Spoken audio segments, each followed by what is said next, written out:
What's going on, everybody? Welcome to the channel where we talk about the good, the bad, and the ugly. My name is Miles Gutierrez. Thank you for joining me today.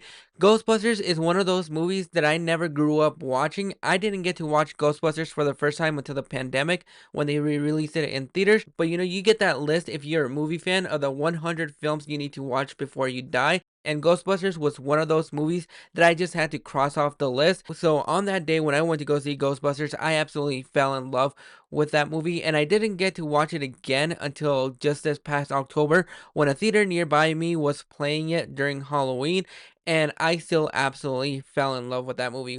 This is a near perfect movie for me, and really the only gripe that I have with this movie, and I'm going to get that out of the way before I start gushing about the things that I love about this movie. The PlayStation 2 visual effects definitely don't hold up. They still take me out of the movie every single time that I watch it, and it just bothers me to the point where it almost ruins the experience for me, because that last half of the movie where we get to see the villain and we're getting into the final fight, it just takes most of the effect for me away, and some of the practical work still doesn't hold up for me. But take that gripe, take that nitpick, whatever you want to call it, that negative out of the way. This movie is still a very enjoyable character, and most of it has to do with not just the direction by Ivan Reitman, but also the collaboration between Dan Aykroyd and Harold Ramis, who wrote the movie. That trio right there is what makes this movie absolutely work. They struck gold with this movie in that combination right there, because without the writing, without the direction for this movie, I don't think it would have worked the way that it did. And really, some of the characters are likable and relatable to one point or another, because the two that I'm able to relate to is Venkman and Tully. Those two, for separate reasons, I am able to relate to those two, because when we first meet Venkman trying to get into this girl's pants, if you have worked in fast food or anything like I have, and you get that one guy that says, "Hey, can I get like two sauces?"